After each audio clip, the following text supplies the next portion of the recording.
Episode 40, interview with Kris Kehe, cosplay photographer. Welcome to the Visionary Variety Podcast, where we cover all kinds of cool stuff like photo, video, film, books, and technology. So switch on your brain and enjoy the show.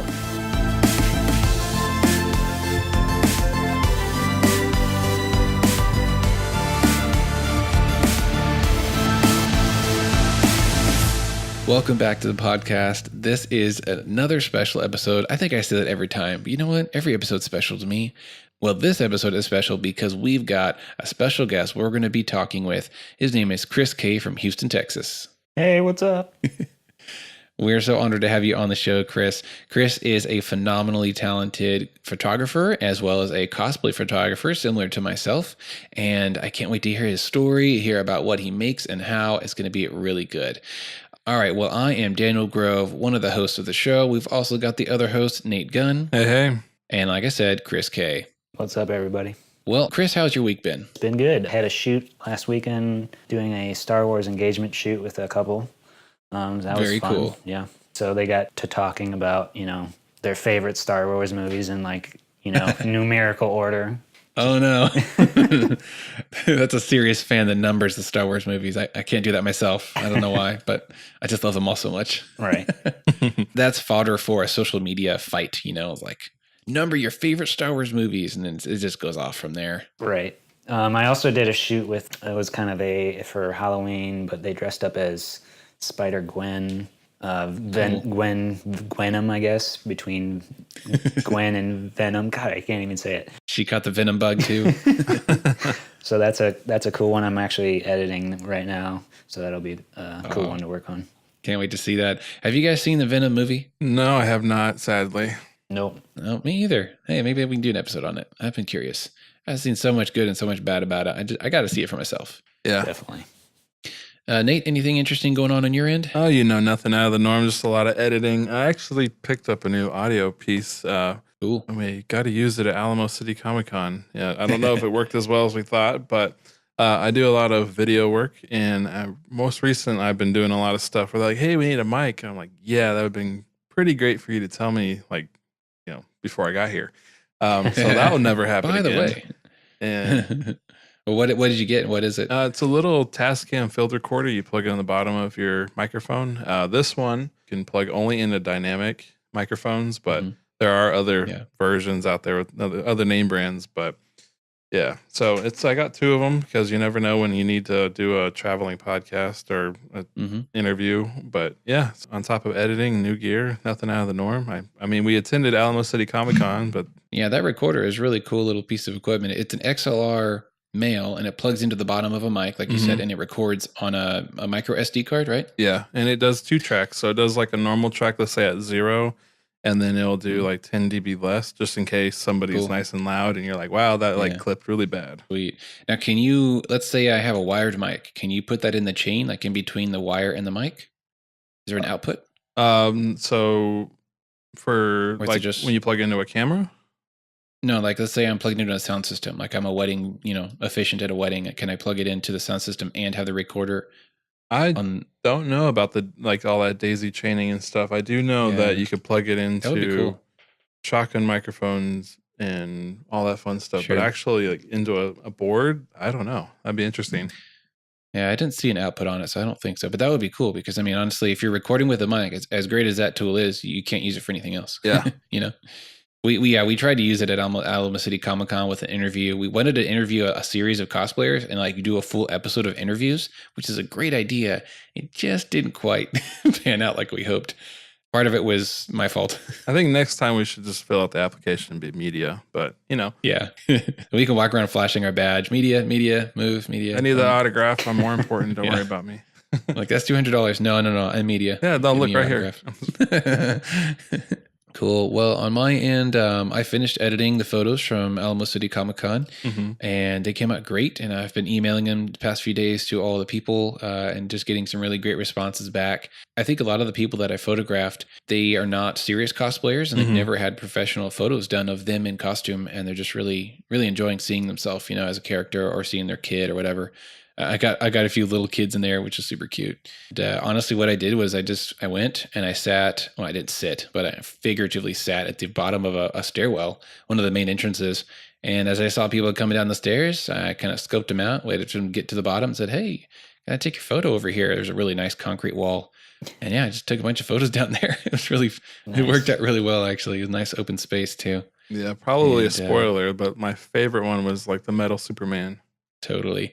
Yeah, there was a couple there that had body painted. The guy was Cyborg Superman, and his wife was Green Lantern. They had a really good body paint done on them, and they were really sweet, too. It ended up being from the same hometown. It was really cool. Yeah. So I've connected with them on Instagram, and they are now some of my new favorite fans. Nice. Awesome. Chris, isn't that a great feeling when you shoot someone for the first time and they see their picture and they're just like mind blown? Oh yeah, definitely. It's like warms my heart every time. Yeah, it does. Well, tonight is Halloween night, and sad to say, I had a pretty uneventful one. Despite me having 4 kids, it wasn't much. We ended up resorting, going to HEB and buying a bag of candy. It was pretty lame. Sorry, kids. You're like, kids, there's a hack to life. You just go to the store and buy all you want. Yeah, we went to 2 different events, and they were both busy, and one was out of candy. One was just like full of just way too many people and bad parking. Yeah. And, it was bedtime for the kids. So we went home. We went to HEB and then we went home. We also needed toilet paper, so there was that too. TMI. Chris, you got any Halloween traditions or any funny stories growing up? The whole neighborhood would take out the whole neighborhood around the block, and my mom would dress me up as like Ernie, or put a sheet over my head, poke 2 holes in for eyes, make me a ghost. Low budget ghost costume. Exactly. Or slash KKK. When the whole neighborhood of kids went around, it was just like a mob just going from house to house, emptying them out. Oh yeah. Yeah. Like when I got older, we would go to all the neighborhoods, like as many as we could, and within, the 2 or 3 hours, and bring huge pillowcases and stuff them full. Once we were unleashed and there were no parents, we would just hit all the houses and candy, sugar rush. Did you guys see that thing about the Reese's Pieces machine that you can trade in all your quote unquote bad, boring candy for Reese's? Really? Nice. Yeah, I think it's in New York. That's I don't a know good how it marketing works, tool. by weight. It is. I don't know what they're gonna do with all this candy, but it's pretty clever. I love Reese's. I could eat that all day as long as I got some milk. I'm good. I'll eat that till I die. Yeah, I don't think I ever did chocolate and peanut butter. With milk. Don't forget milk. That makes it healthy. Protein. Or calcium, whatever. Protein. Nothing like getting protein out of milk. Yeah, I didn't do the whole neighborhood stuff too much. I just did like a lot of the festivals. So I did dress up kind of like I think growing up I did a lot of Buzz Lightyear. Toy Story was my movie. And a lot of I think I was maybe karate kid stuff, but I after a while I think I just stopped dressing up, and I was like, I know there's candy here, so let's get the games going. I'm going as myself. Is there a rule for that? If you go to, by yourself, as yourself, and they're like, you don't have a costume, you don't get any can't candy. enter the costume contest, but they allow you to still play games and stuff. So you say, I'm as myself, and they say that's not a costume. You say, are you saying I'm nobody? And you start crying, and then they give you candy. I'm not crying, you're crying. Last year I was invited to a Halloween party, and I didn't have a costume. So you know who I went as? Peter Parker on the job. With my camera around my neck. Yeah, I know. It's a lame excuse for a costume, but you work with what you got. How about you, Daniel? What'd you do? Well, growing up like you, I was, grew up in church, and I was always at the church festivals, which I really enjoyed. They were actually really nice and fun. We didn't get rained on like we do the past 2 years here in Texas. This year and last year. But I pretty much dressed up as a ninja. That's all I remember wanting to dress up as, like at least a few years in a row. I was always a ninja. Yeah. Ninjas are fun. I was just really into ninjas, and it hasn't changed that much. Still think they're pretty sweet. No one knew you were a ninja because you were stealth. Yeah. They're like, Daniel never showed up to the party. I was like, yes, I did. I was just a ninja, a really good ninja. All right, well, let's get into the interview of Kris Kehe. I've been looking forward to this for a long time. Ever since I brainstormed of having you on the show, I've really been looking forward to it. So, Kris, why don't you tell us how you got into photography in general, and then how you kind of moved into the nerdy realm of portraits? I've been an artist ever since I could, hold a crayon or a marker or a pencil. I had the skills of drawing and sculpting and painting and all that kind of stuff. Cool. In college, I went to the American Academy of Art in Chicago for 4 years, majored in 3D animation. I did a lot of film classes and storyboarding and computer graphics. The funny thing is I never had any photography class. Photography part kind of came later when I got a job at NASA in Houston as a multimedia specialist. Yeah, so I love bragging about that to people. I would too. Me too. Yeah. Just walk across random strangers on the street. Hey, I work for NASA. You have a good day. Literally on every resume in my life. Right? Get a shirt made. I worked for NASA. So that's when I got my hands on the DSLR camera and learned that from my mentors at NASA. So I did that for 4 years, and then on the weekends I would go to car shows and stuff, and I would take pictures of cars. I would go to music parties and stuff, and so I'd take pictures of musicians. In between jobs, I kind of that's when I got into cosplay photography, portraiture, and stuff like that. I was always kind of shooting engineers at NASA and robots and rockets and kind of just wow. Dream job. Yeah, it was an awesome job. Not gonna lie there. But yeah, so I kind of wanted to get more into the modeling aspect of photography and interacting with models and shooting it in a studio, because I've always been more of an event photographer, going to events and shooting or getting candids and stuff like that. But I kind of wanted to get more into the aspect of actual portraiture. Exactly. And building that relationship with them and doing poses and creating scenes and stuff like that. Would you say you're a people person? Are you a social extrovert? I grew up very shy. I didn't talk to anybody. I was a gamer. I stayed in my room, played games. I didn't go out. I didn't date. I was a very shy guy. Now I've broken out of that, and I think cosplay photography has helped me do that, actually, and kind of helped me find my voice, because I'm really comfortable talking about photography and really comfortable and confident in that kind of skill and the models and all that kind of stuff. So there's a lot of talking when you're doing a studio when you're doing any photo shoot of someone's portraits. You've got to communicate, encourage them, pose them, correct them, be nice. If you're a severe introvert, you're going to have a few walls to get over to be an effective portrait photographer. Exactly. Put that out there. So that's really interesting. That's cool. That's kind of helped you open up and grow a little bit. Exactly. So how did you get into cosplay portraits specifically? How did that begin? The cosplay photography was when I was in between jobs, and I kind of wanted to branch out a bit my photography, and I wanted to kind of take pictures of comic book characters and film characters and just the nerdy side of things, because I've always been a nerd. I've watched Star Wars. I was going to ask. And gamers, and gaming and stuff like that. I just animes, and I've watched. I'm a big fan of Dragon Ball Z. Watched that when I grew up, all the time. And then my number one. Big Star Wars fan, big Indiana Jones fan. Big. What else have I watched? Just pretty much anything with space, sci-fi, adventure, just anything. I eat it up like candy. Nice, man. I mean, you're in good company here. Yeah, right? Love it. When I was in between jobs, I wanted to kind of branch out, and so I would, put on a costume. I'd set the camera on a timer and run over, take the photo, go back, check it, see if it's right. Nope, not right. Got to go back. So it was this exhausting process of shooting myself, and and that helped me get into compositing, which is a type of editing that you can merge a bunch of images together to create a scene. But that helped me to kind of get into it and develop a kind of portfolio to show other models. And that's when I started to do that more, because I didn't want to take pictures of myself, forever. It was just too exhausting. I was sweating by the end of the shoot. I was like, oh, this is gross.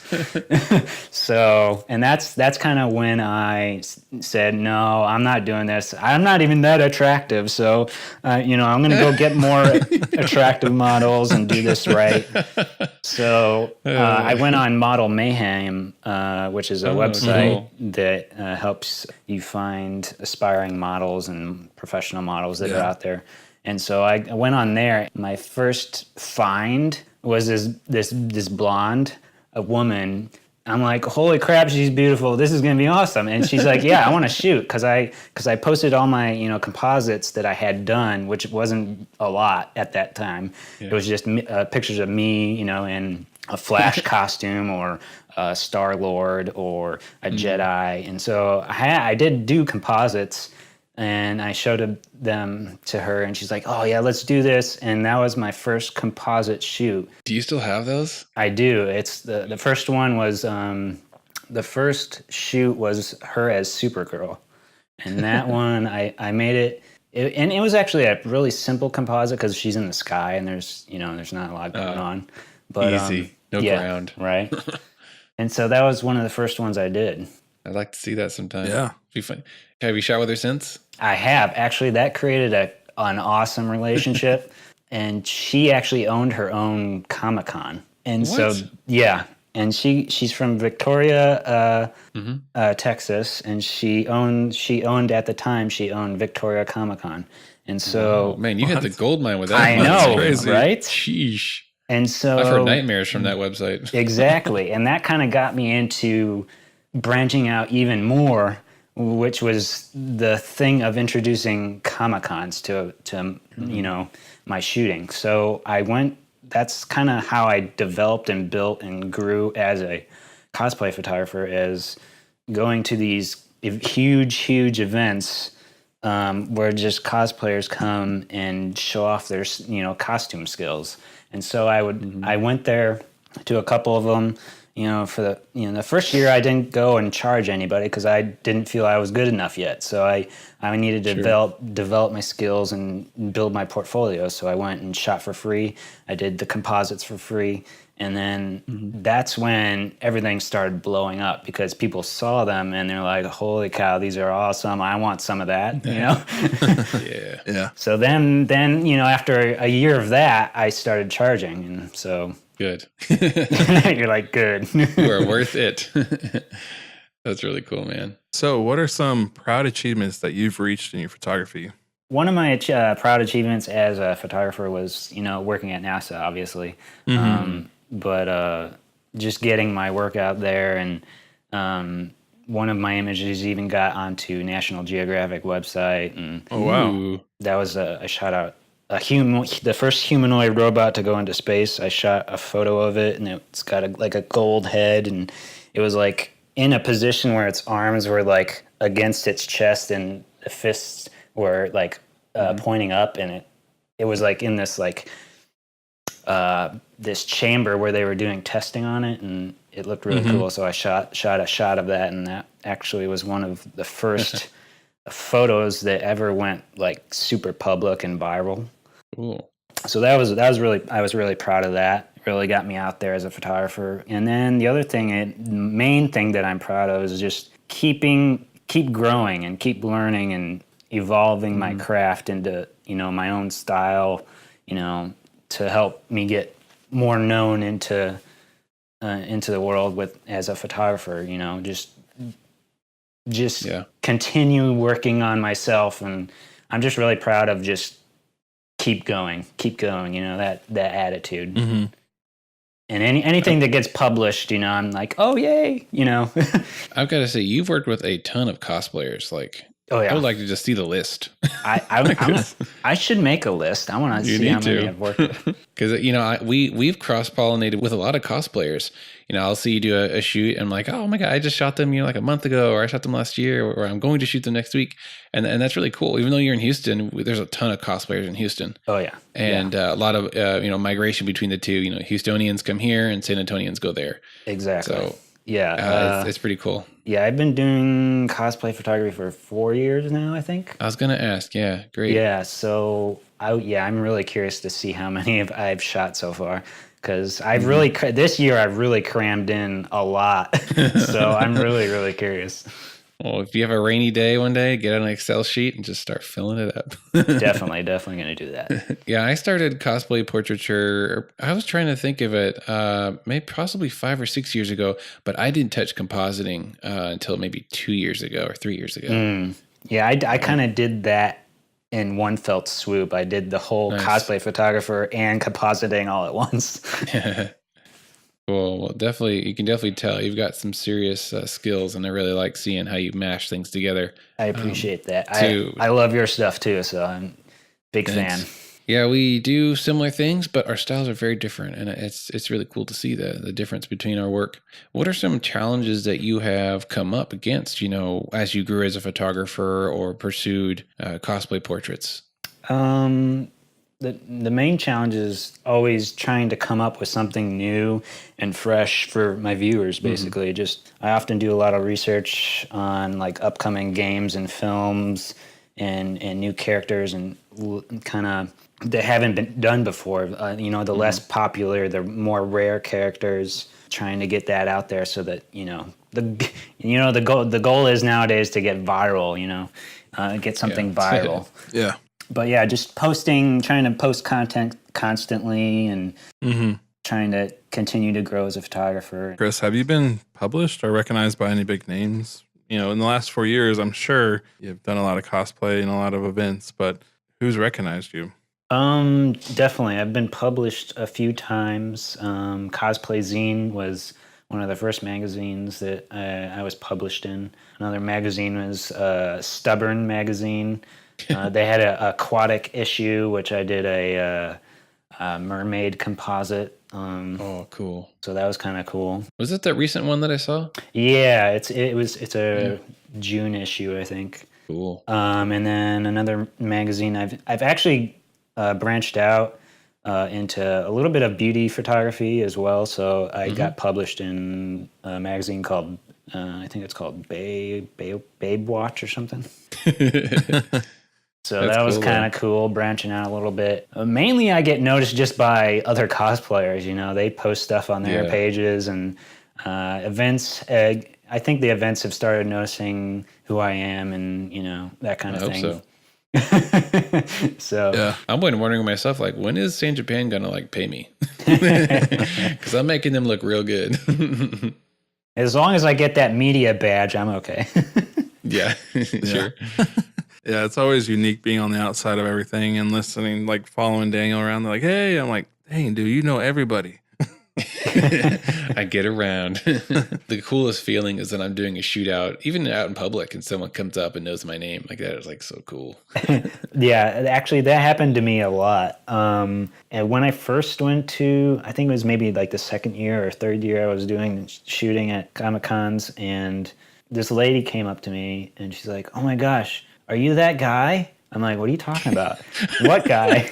And she's like, you do really awesome work. I'm like, what are you trying to say? You're like, that's so funny. You're that cosplay composite guy. I'm like, yeah, that's me. And she was so excited. Cool. I'm like, wow, am I that popular already? You want a photo? That's cool. Joking. The coolest moment I had like that was, and it was actually at my very first con that I went to with scheduled photo shoots, actually planned, purposeful stuff.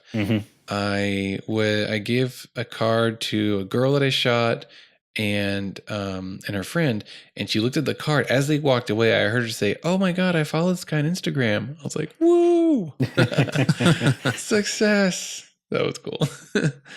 So let's talk about right now. We kind of got your story coming into it and, what you work through and what you do. Tell us what are you working on right now? Anything in the works? You mentioned the Gwynnum. Yeah, I did do a recent shoot. Two cosplayers came in as Gwenum and Carnage Gwen, and they had these spandex suits, basically like Spider-Man, Yeah, body and suits. with some hood, the hood part.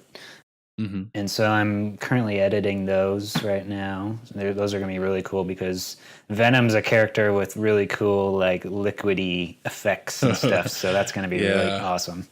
Transforming them with teeth and things, and so that'll be cool. If you can share some secrets with us, how are you doing the actual Venom like stuff? I don't know what to call the Venom. So tendrils. When I do composites, I do a lot of image searching. So like I'll be on Google like all day long, just searching images. And the thing about composites is you need to be careful about copyright and all that kind of stuff. But as long as you look for the term public domain or there's also websites you can go on like Pixabay or PX Here or websites like that, stock photo. You can also purchase images and they use them in your composites. But I do a lot of research that way and a lot of searches. So for the Venom thing, I basically searched black liquid. And so I was looking for, black liquid, black smoke. I was, looking for, smoke and liquid images that would look like it's, the Venom material, what is that called? The symbiote. Yeah, the symbiote. Material. So anything that looks like shiny and liquidy. I might even use some water, images, and warp them and liquefy them. Have you ever heard of ferrofluid? Ferrofluid? Yeah, it's magnetic iron-filled liquid. Okay. Now I know what you're talking about. Yeah, that might work. I don't know. Might be too mathematical and clean, but yeah. The image searching is huge for the composite process. Now, what is some of the creative process that goes behind the creation of your images? Like, do you go through a kind of a typical like sequence of planning and visualizing and then making, or how does it all work? The main thing, I mean, my imagination is always on, and my brain's always on, and I'm always thinking of new ideas, and I'm always. It's a blessing and a curse. I was the little kid. Playing in my room, creating sound effects and explosions and jumping around the bed. And, I was the kid on the floor with the Matchbox cars, putting my head on the ground to get a nice view of the car going, towards my face. I would set scenes and play them out. And that's kind of what compositing is to me. You're a director of a story and you're trying to tell a scene or get them in a superpose and stuff's happening in the background. I love just putting details in images like that. And basically, my process is a lot of researching other artists, comic book artists, comic book covers, film posters. That's the kind of look I try to achieve is the film poster look. Yeah. So I do a lot of verticals. I'm not a big fan of horizontals for some reason. I do a lot of verticals. Yeah, it is weird when you've got one person and doing a horizontal, you've got to have a really good reason and some great stuff to put in there, but you can't distract from the person, so it's really tricky. Exactly. It's hard to get a good balance. I totally agree. I've done solo shoots of models and cosplayers where in the end I go through my photos and I might have one horizontal and I'm like, dang it. But in the end, it kind of makes sense. Like you're doing a portrait. This is a portrait orientation. It's really bad when social media and you're in a group and they're like, okay, today's the day we pick a banner. It's got to be horizontal. I'm like, dang it. Oh, yes. I went back and re-edited and reformatted photos to fit that. That's funny you mentioned that. So yeah, that's the start of the process, and I'll get ideas and research the character and what are their powers. What kind of special effects do I need to look for? Do I need to go on a photo walk and search for textures and rocks and sky and smoke and just crazy thing? I mean, I'll be just walking around even at cons. Some other photographer asked me this. She's like, how do you come up with your stuff? What are you looking for? Like when you're on a photo walk, I'm like, what do you take pictures of? I'm like, well, I'll take a picture of anything. Like, I mean, there was this like little light at the convention center, and it looked robotic to me. I'm like, dude, that could be a really awesome robot arm. And so, I'll just take a picture of everything. And I just look at everything differently than most people do. Mm-hmm. So, like, when you look at an object like a chair and you see the legs and the arms, I look at it and turn it around and like, oh, that could be an arm, or that could be a neck, or like that could be someone's weapon. Like, cool. When you look at clouds and you like, oh, that looks like a cat. Mm-hmm. That's kind of the same process. It's like that for everything. Exactly. Oh, that's so cool. I love it. So that's part of the process. That's just like the second big thing I do. Is collect images. I do have a already huge library of images because I've been doing it for a while. So I'll use a lot of the same images over and over, like some lens flares and kind of like my top favorites that I use. Yeah. And then once that's done, I kind of have a general idea of what I want the image to look like, and I'll discuss it with the model or the cosplayer, and if they have a specific scene they want to try. Mm-hmm. And then I'll collect reference images of other artists, comic book covers, film posters. So say I'm doing Superman, so I'll go look up Superman, collect a bunch of the favorite poses, favorite scenes, and I'll put them in a folder. And then once the model comes to the shoot, I shoot in the studio with a seamless paper backdrop, which is usually gray, sometimes black, sometimes white, which is it's a lot easier to cut the models out during the editing process. I have shot cosplayers at conventions without seamless backdrop. You can still cut them out. It's just a little bit harder. And then once they come, I'll have those reference images pulled up, and I'll just tell them to pose. I'll be like, okay, we'll just get a good feel for how you can pose and what if you have a specific pose you want to do, let's do that right now. And I'll have lights set up. When I first started, I started with video lights, so still lights, so constant light. Those are nice if they're bright. Exactly, and they weren't very bright. I used a bunch of CFLs. And then I started getting into coloring the light. So I would have these like plastic, non-flammable color covers that go over the CFLs. So like I would use those. But now I've upgraded a little bit to just using flashes and colored gels. Mm-hmm. That's kind of my favorite go-to equipment for shooting now. Gives it that easier transition to when you're editing the photo. So say you have an explosion in the background, you're going to want to place an orange light behind them so that, that makes sense. That light is hitting their body at the way that an explosion would. So, yeah. So, I'll go through a bunch of poses. I'll shoot them. Sometimes I'll shoot them in the dark and just use the colored gels and make a really cool moody look. Sometimes silhouette or something. Yeah, I'll try a few different ways of lighting. Sometimes I'll do a lot of backlighting, which gives some edge lighting sometimes, or like a halo light feel. I love it. I do that a lot. I like doing backlighting too, but I found that I get a lot of flare to my lens. Is there any good way to get rid of that in like when you're shooting? It is all about the angle, and it depends on how much that flash part is actually showing. Because if you place it directly behind them, there's no real. It just gives them a little edge light, Yeah.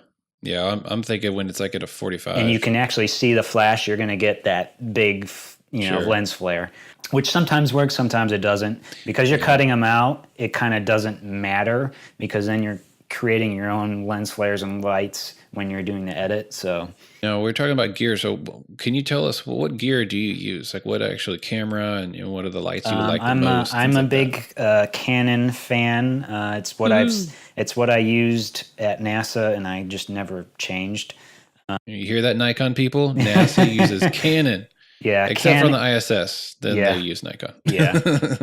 So I use a Canon 5D Mark III. It's a really beast of a camera. It can do both, video and photo, which is the main reason I use it. And I use a assorted lenses, but mainly I go to the 24 to 105 millimeter is what I use because you can just zoom in and out. And yeah, it's great. I do have a Sony A6500, but that's mainly for video. Yeah, I've seen some of your video projects and they're really great. I love the stabilized camera work you do and the location shoots and stuff. They're really, really neat. Yeah, I try to shoot a little bit of video every time I go to a con and do a little behind the scenes, even though I'm not usually in the video. I do shoot a lot of the cosplayers and put a little video together.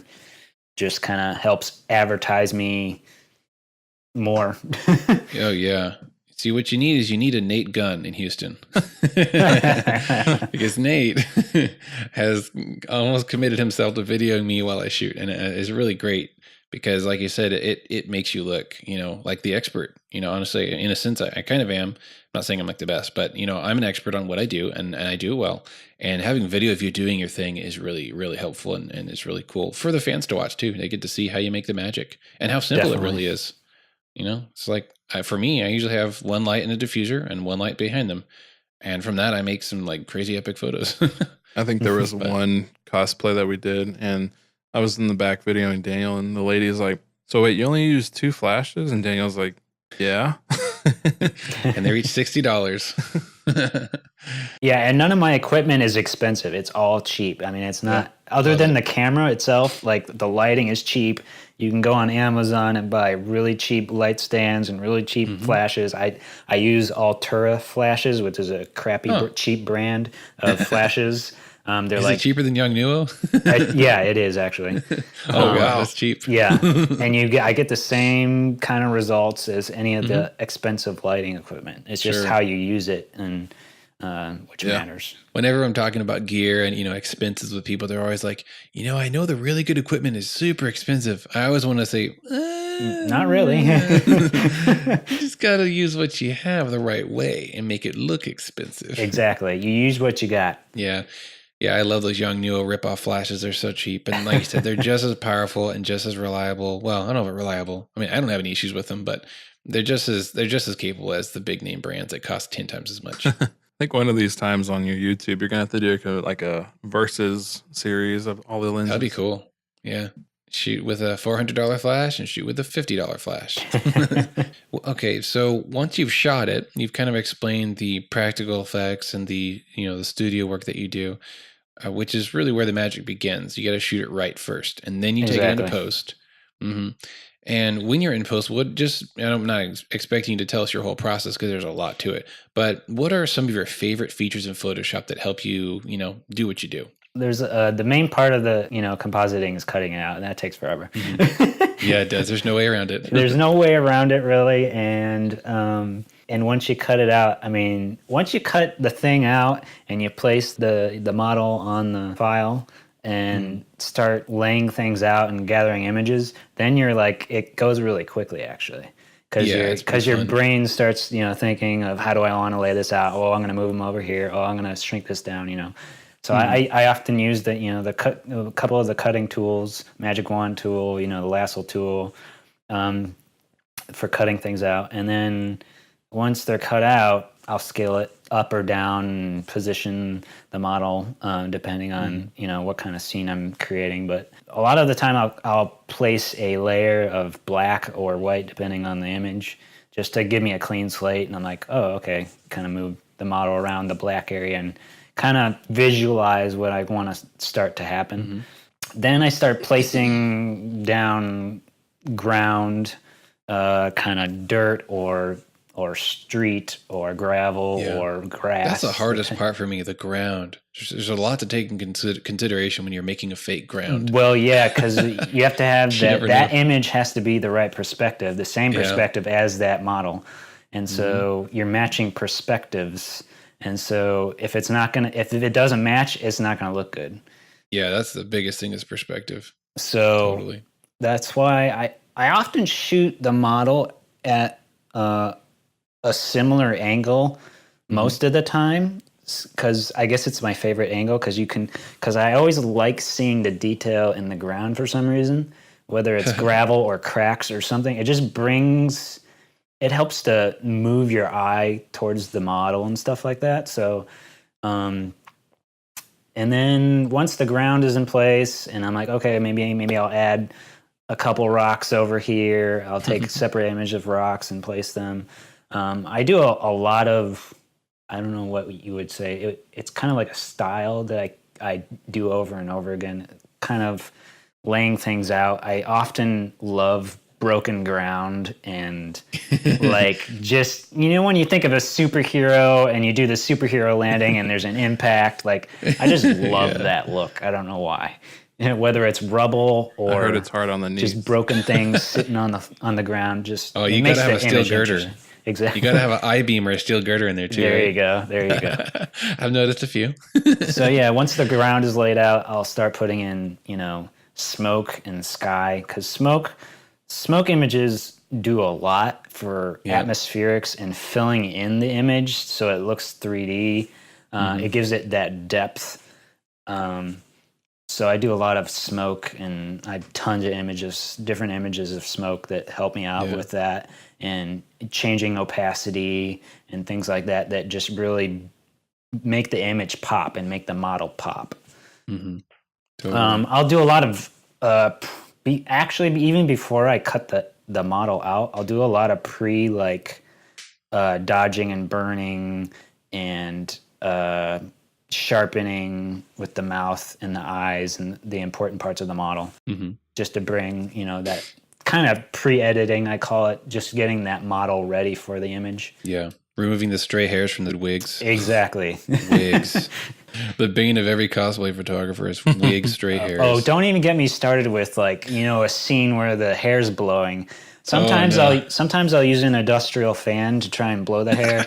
Other times their wigs are too heavy, so it doesn't work. Or trying to get a cape to flow. That's where good compositing tricks come in. You got to have a cape picture and a hair picture and then blend them in. Exactly. I often use the same hair blowing picture to help with that kind of effect, because sometimes their hair just not going to blow. It's like, okay, well, I'm going to go to my library of hair and I'm going to use this hair and I'm going to make it blow. Oftentimes I'll try, shooting the actual cape blowing. Sometimes it works, sometimes it doesn't, but I'll often go to a set of cloth that's blowing and I'll use that as a cape. That's awesome.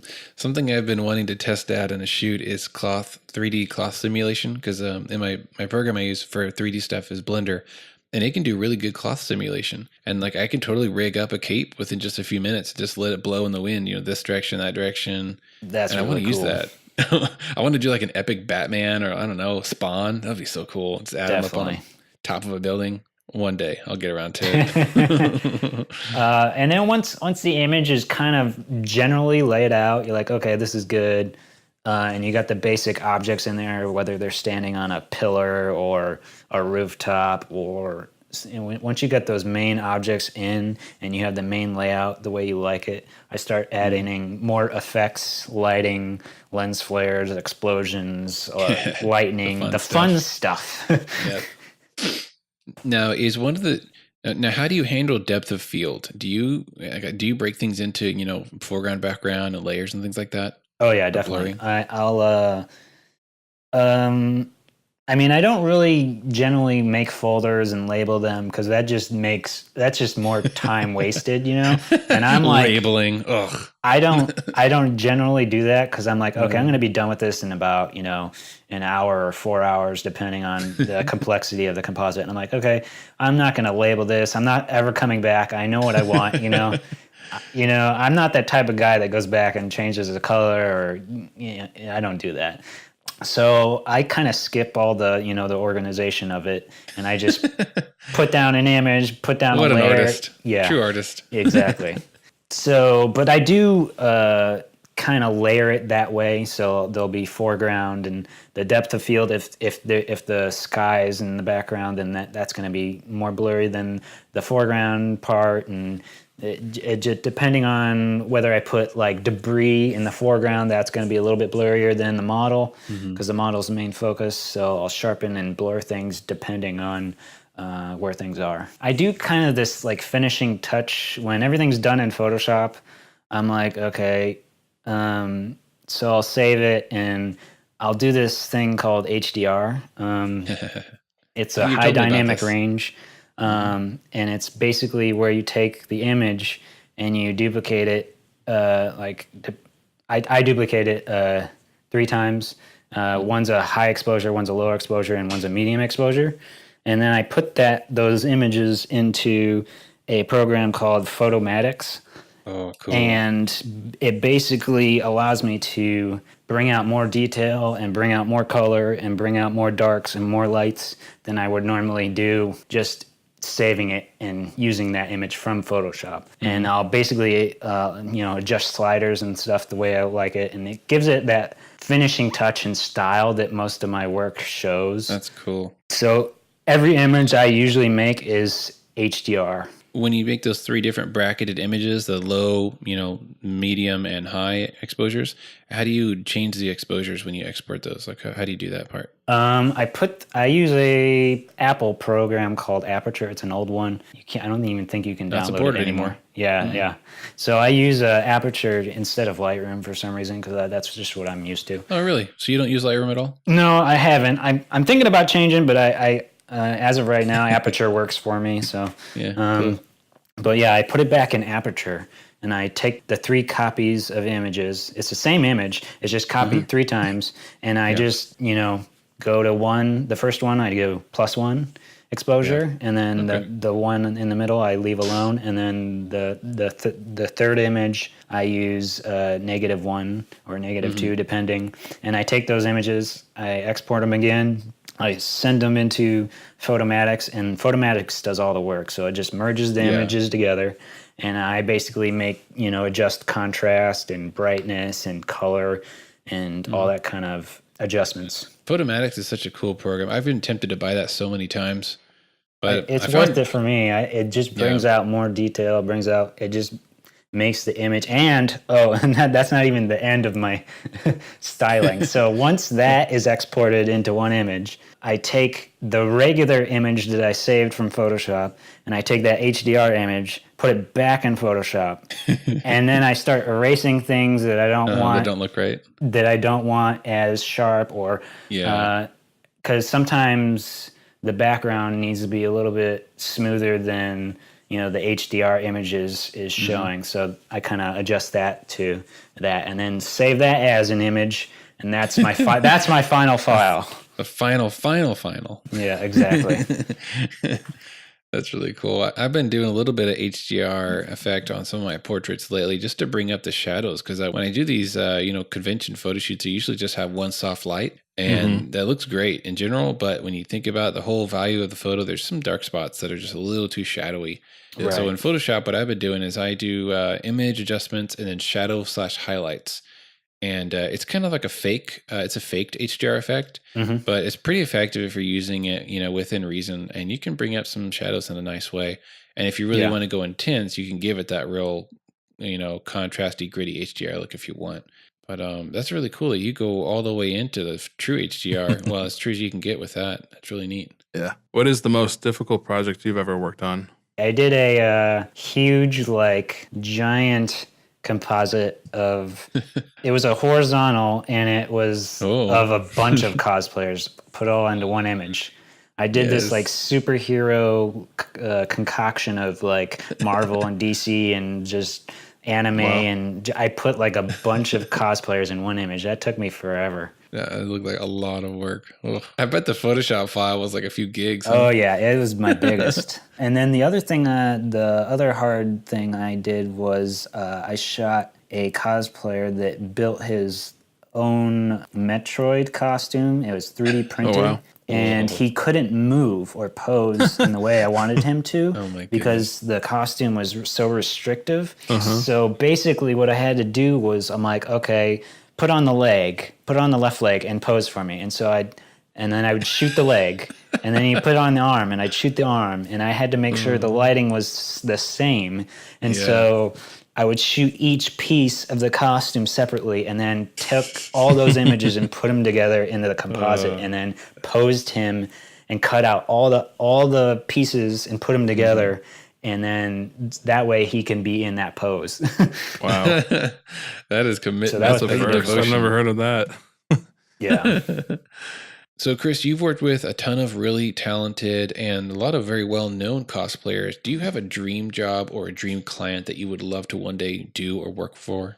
No, I don't really have, a name or a brand or anything like that. If it happens, that's cool with me. But but capturing just the next best cosplay, always, trying to find that one cosplay or that rare cosplay that's no one shot before. Or I love shooting armored cosplays. Those are very rare because they're really hard to make. So just anything like that, I'm really really excited to shoot that kind of stuff. Now, in general, for your photography, do you have any, big goals? Like, are you wanting to go full time with this, or is there some goal you're kind of aiming towards with all of this, or are you just going with the flow? I'm a go with the flow kind of guy. I'm very laid back. I'm very chill. I'm super excited to even be doing this. Just in my on the weekends and if it pans out that it creates enough money to be a full-time job, then yeah, that'd be awesome. But as of right now, it's fun and exciting, and I do have a full-time job that supports me as well as this making a little bit of money on the side. So that's fine with me. But yeah, if it ever becomes a full-time job, that would be pretty awesome. Well, if the general public knew how much your photography is worth, you would be a rich man. The funny thing about shooting cosplay is cosplayers spend all their money on the costume and have nothing left over for photographers. So go figure. It's they have no evidence. it's a great niche to target, but you have to realize that a lot of them don't have money. So which is why my prices are so low. Yeah. If they've gotten to the point where they are deserving of an epic photo shoot of their beautiful cosplay, they're also to the point where they don't have any money left. Yeah. Like you said. For sure. It's a vicious cycle, I agree. That's one of my selling points is I tell cosplayers, hey, you spent so much time, usually a year. Sometimes most cosplays take an average of a year. And they spend a lot of money throughout that time spread out. I'm saying, hey, you put so much effort into this cosplay, you need some great photos to commemorate it because you're probably not going to wear it again, or in 5 years, you're going to be sick of it and you're going to sell it or destroy it. You might as well get some great photos, Right. Before you get to that point where you hate it. Yeah, cosplay is a funny love-hate relationship with their creations. Kris, this is my final question, and it's one I love to ask people that we interview. If you could share some information or knowledge or wisdom with your younger self, let's say 5 years or 10 years ago, if you could talk to your younger self, of course, without creating a paradox in time, space, and destroying the universe, what would you tell your younger self?